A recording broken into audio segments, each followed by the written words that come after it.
Ngamukele indabeni zehora lokuqala emini sibingelele nakuwe osibuka ohlelweni lethu olushelo zokusakaza iDTT lezi indaba nizethulela usakhiwo ngokwasokhela nazi ezinohlonze emini nje. Many countries in the north count their assets in the mineral resources that are beneath the African soil. The wealth of Africa belongs to Africans. Umengameli wezwe Cyril Ramaphosa uqhakambise kakhulu amaphuzu afana nokuthuthukiswa kwamazwe antulayo ngesikhathi ethula inkulumo engqungqutheleni yenhlangano yezizwe eqhubekayo eNew York. Where in heaven's name does the state in its further particulars get that information from? Namhlanje umholi we-EFF uJulius Malema kanye nonogada wakhe uAdrian Snyman bafaka isicelo sokuba kuchithwe icala ababhekene nalo lokuqhumisa isibhamu ezidlangalaleni. We go to Orlando with the mentality of knowing for sure that it's a difficult game. Imamelodi Sundowns izongena emidlalweni wayo ne-Orlando Pirates namhlanje kusihlwa inokukhulu ukuzethemba kepha umqeqeshi wayo uthi sekusekuseni kakhulu ukuthi sekungahlonzwa iqembu elizonqoba ke isicoco seligi njengamanje.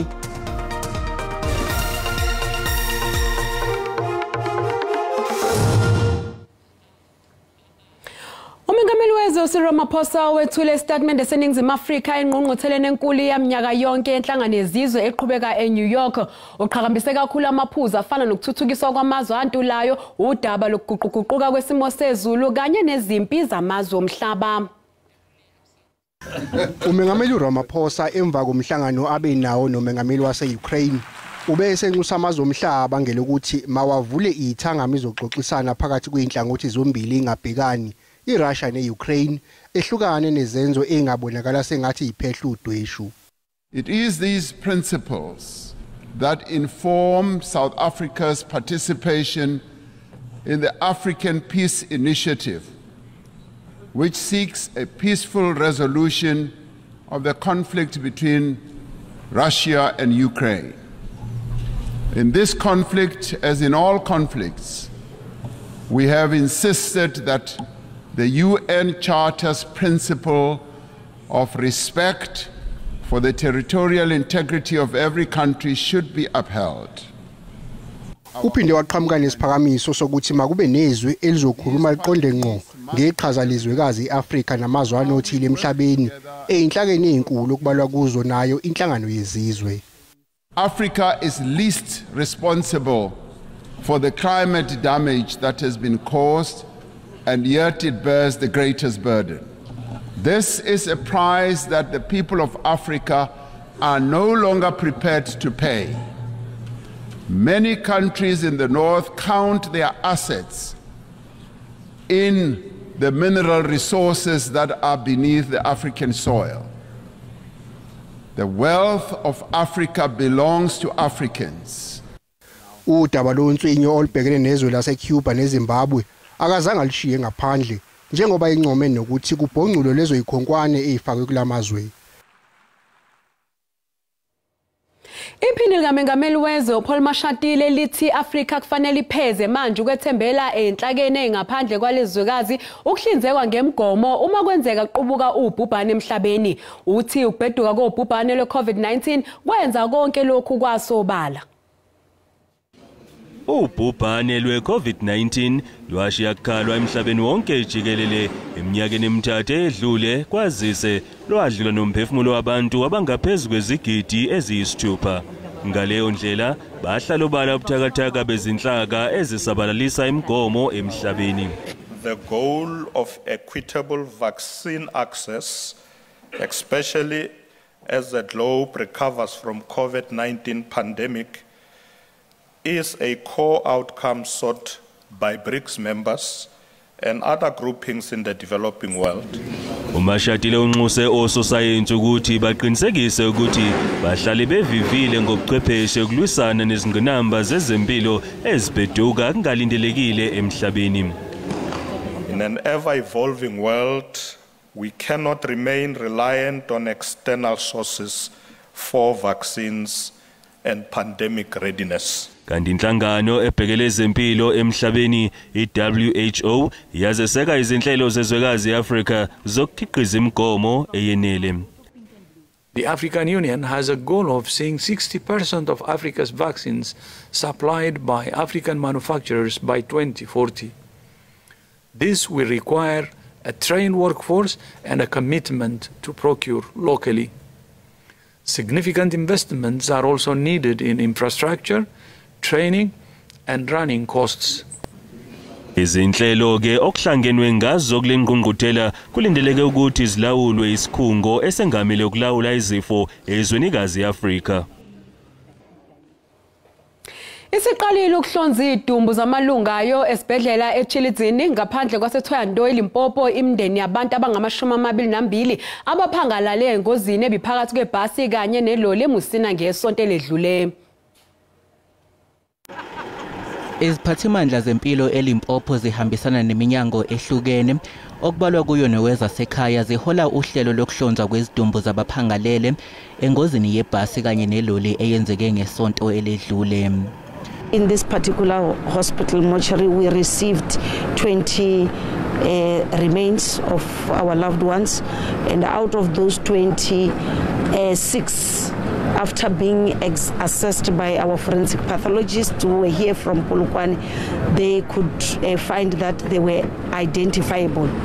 Umnyango wezempilo ulindele amalungu emndeni angaphezulu kwekhulu ukuze kwenziwe ulubofuzo ozosiza ukuhlonza izidumbu eziyishumi ezisheza ngqonqa kule ngozi.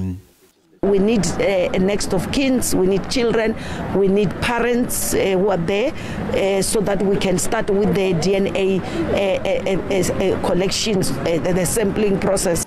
Kwazise izisebenzi eziphangalele kule ngozi bekuyizona ezixosha ikati eziko lokhu kusho ukuthi ke sengizekile nesibalo semindeni ezosala ibhuqwa indlala. I always say in terms of us as blacks, as Africans, on average, one person who's working, it's maintaining or supporting on average 7 individuals. Now you can calculate that 7 by 20. Udokotela uRamathuba uqhubeke wathi bazokweluleka ngokwengqondo yonke imindeni eshonelwe kwazise abanye basakuthola kunzima okwamukela isimo. Namhlanje umholi weFF uJulius Malema kanye nonogada wakhe uAdrian Snyman bafaka isicelo sokuba kuchithwe icala ababhekene nalo lokuqhumisa isibhamu ezidlangalaleni. Njengoba kanye nonogada wakhe uSnyman elibandakanya isibhamu ummeli womsolo wesibili uthi umbuso kufanele usho ukuthi ubuthathapha ubufakazi bokuthi uSnyman wanikeza uMalema isibhamu. Mr. Snyman handed a rifle that belonged to tactical security to Mr. Malema. Where in heaven's name did the state in its further particulars get that information from? Unless there's a witness they have that they've decided not to call. Uqhubeke wathi kuyiphutha elikhulu ukuvela uqagele bese ushushisa umuntu ngethemba lokuthi icala lizofikela imlahle enkantolo. Kusenjalo ummeli womsolo wokuqala kuleli icala ufuna umbuso ongenani ukhombisa okwenzeka endaweni yesigameko uphinde uveze nomngozi baso lesi senzo. What the state was required to do was in order to put forward a case for the accused to answer would be to reconstruct the scene, have a ballistics expert fire or anybody fire shots at that reconstructed scene to see where the spent cartridges would land, what the range would be, and what damage could potentially have been caused. Lesi sigameko sokudubula esibandakanya uMalema nonogada wakhe senzeka ngo-2018 eMdantsane. Leli icala liyaqhubeka. Izakhamuzi zase-Eldorado Park, eDeepslot kanye nase-Westbury eGoli zithi sezilalo benyoni ngenxa yegameko zokubulawa kwabantu kanye nobugebengu. Izindawo i-Eldorado Park kanye ne-Westbury seziphinde futhi zaphenduka izidleke zamaqembu ezigelekeqe kulandela ukubulawa kwabantu abane eWestbury. Izakhamuzi zithi sezilala obenyoni. our areas and having boats and having an expedition of what SABC has to offer does not necessarily mean that protection is in place for our communities. It is really sad, and I was saying earlier on, it is so worrying that it's almost become like the norm. We are mirroring the Cape Flats at this stage. Izakhamuzi zisola ingalo yomthetho ngokungenza ubulungiswa kanye nokuvumela izigelekeqe zenze umathanda kulezi ndawo. Today what I see, what I know, what El Dorado Park was then is very, very sad. There's been no development for our kids. Our kids are without jobs. There's no centers for them to go and keep themselves busy. So they revert to drugs, prostitution, they rob, they steal. Izakhamuzi zikhala ngokungabibikho kwamaphoyisa nokwenza kudlange ubugebengu kule miphakathi. We are dealing with people who we have declared a war against the community of Diepsloot. Just 2 days ago, a man of the family have been killed, gunned down by these criminals. They'll just come and shoot him with 4 bullets and leave him with everything. Ucele kanye nokhomishana wamaphoyisa eGauteng Elias Mawela sebetshela amaphoyisa azobhekana ngqo nalesi simo. Mbukeli sisathi qhu eyitolo kanti masibuya sokuphathela udaba oluthi we shouldn't just leave it there, because otherwise it's an easy way out for the state institutions to say we can't trace the documents, and then that inevitably stops the investigation. No. I-SIU ithi izikhulu ezinindeka ensolweni zenkohlakalo eyenzeka ezikhungweni neminyango kahulumeni sezesulile zingakathathelwa inyathelo ezinqala.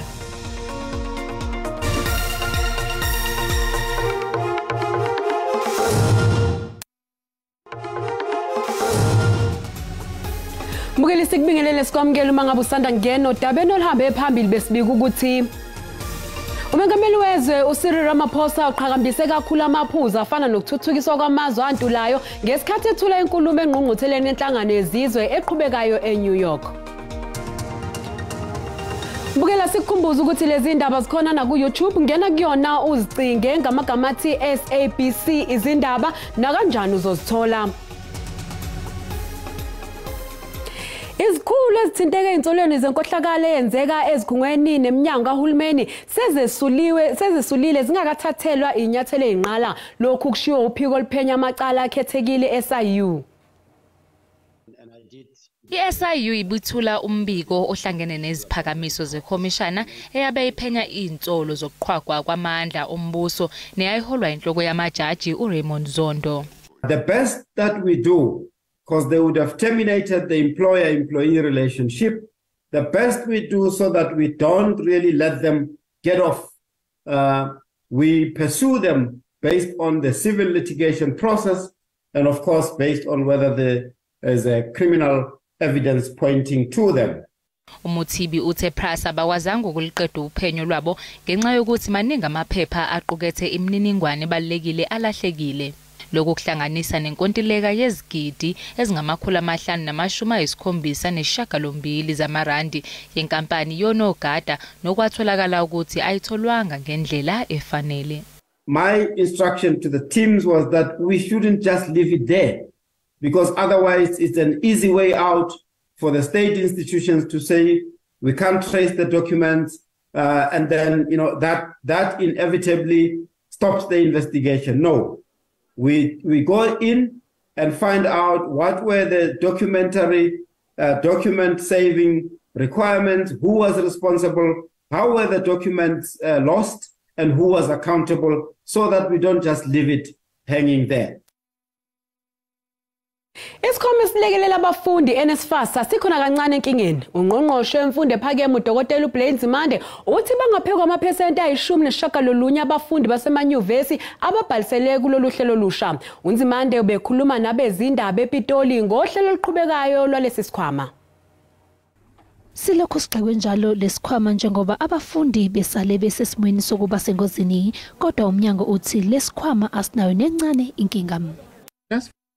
Insofar as it successfully services the needs to the vast majority of poor students, is not in a crisis, as many of our detractors would want the public to believe. We may be having glitches here and there, but the scheme is not in a crisis. Udokotela ke uNzimande uxolisile kubafundi abakhishwe kungafanele. We would like to apologize to those students who may have been inconvenienced because they were erroneously removed from the students who qualify to be funded, and also the inconvenience sometimes caused by other factors. Zingaphezulu kwezinkulungwane eziyishumi izicelo ezidlulisiwe abafundi okusafanele kubhekwane nazo. We have further given communication to the students that where there is outstanding documentation with regards to their appeals. This must be submitted by 30 September 2023 so that we can close those appeals. Unzimande ke usecela laba abahlomulayo abangakabhalisi ukuba babhalise ngokusheshsha ohlelweni olusha. Omasipala bakwazulu Natal baphula amalungelo abantu ngokungahlinzeki izakhamuzi ngamanzi ahlanzekile kanye naphephile okuphuza. Lokhu kushiwo umbiko okhishwe ikhomishani yamalungelo abantu malungana nezingqinamba zamanzi ebhekene nalesi sifundazwe. Ikhomishani ebhekelela amalungelo abantu iphenye kabanzi ngezikhalo zamanzi kwaZulu Natal ngemuva kokuthola izikhalo ezingaphezulu ka600 izakhamizi kanye nezinhlangano zabakhokhi bentela kulesifundazwe zabhalela ikhomishana zikhala ngokunyathelwa kwamalungelo abo ngokungatholi amanzi ahlanzekile. Izakhamizi eziningi othongathi zazithola zingenamanzi ngaphezulu kwezinyanga ezine ngemuva kwezikhukhula zangonyaka odlule. Bazithola besebenzisa amanzi alethwa amaloli nawo ayengafiki njalo. Ngemuva konyaka izakhamizi zithi zisanenkinga yamanzi. We are worried here because there's all old people living here. Okay, if you look around you, we got old age homes here. These people are suffering. Like njoba ngihlala la ehamba nathi ukubheka kwami njoba bewavala angithi bayasitshela ukuthi bayawa clean njalo ntambama. Mina ke ngayithathela isinqumo ukuthi amanzi asepompini ngeke ngize ngiwaphuze because ngiyayisabela sinezifo eziningi ezahlukahlukene. Ikhomishani ebhekelela amalungelo abantu ithi izisebenzi bezingaqhizi iqakala izikhalo zabantu. Ithi omasipala kumele bayeke ukusebenzisa amaloli aqashiwe ukuthutha amanzi. Bona labantu abangamalunga emphakathi eyayicindezeliwe kube futhi ibona abangawatholi amalungelo abo, ikakhulukazi amalungelo amanzi, amalungelo amakhaya, amalungelo esithunzi, amalungelo ezempilo namalungelo okuhlala kwe-environment healthy noma enempilo nehlanzekile. Ikhomishana inxuse uhulumeni wesifundazwe ukuthi uqinisekise ukuthi iziphakamiso zayo ziyenziwa. Londi Khadebe, SABC News eThekwini.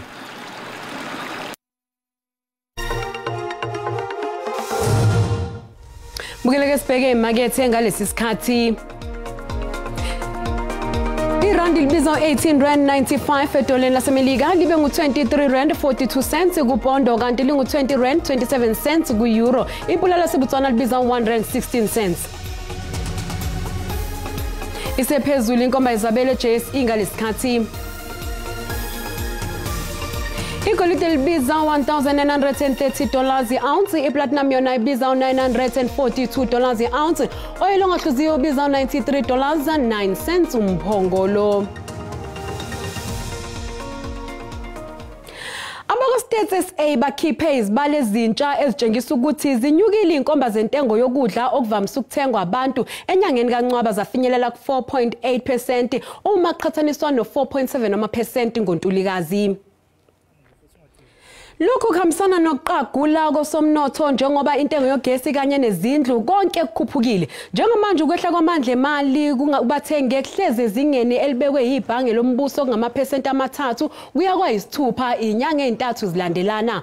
Osomnotho bathi lokhu kuzosiza ikomiti elibhekele ezemali ebhangeni lombuso uma selimemezele isinqumo salo kusasa.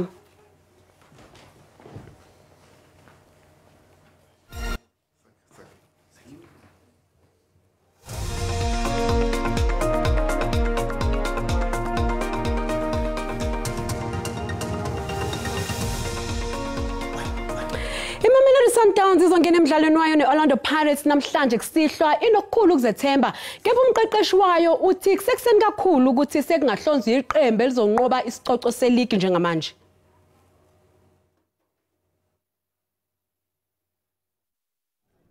iPirates ilona kuphela iqembu enemidlalo emincane yeligi njengoba lisadlala emine kuphela selikuqala isizini. Umdlalo wayo namaBrazilian namuhla kusihlwa kubhekwe ukuthi ufinyelele ezingeni eliphezulu. Amasandawana aya kwesikamamindlela nje ahambela phezulu njengoba kuyiwona kuphela iqembu lingakehlulwa kweyeligi eyisithupha eselidlalile. We go to Orlando with the mentality of knowing for sure that it's a difficult game, but we know we've played even more difficult games. Yize kubonakala sengathi ke iSundowns ithwelwe ngeqoma emidlalweni namhlanje, iyakwazi kodwa ukuthi ngeke kube umdlalo olula ngenxa ukuthi iBhakaniya line record elihle kakhulu madlala ekhaya. Our focus is in the next game is a good challenge for us. We're going to face an excellent team, very well coached, with an extraordinary record, and all of those things together is a huge motivation for us because we are working every day in order to find the greatness, and Wednesday is an opportunity to collect 3 important points. In the end, it's only 3 points. Emidlalweni eyishumi yakamuva phakathi kwamaqembu amabili, iSundowns isishaya iphindelela iPirates amahlandla ayisishiyagalombili, kanti ezimnyama zona ziyehlule kabili nje kuphela iSundowns. Umdlalo uqala ngokugamanxa kwehora lesikhombisa. Mbukeli, umhlahlo wesimo sezulu uyalandela emva kwekhefu.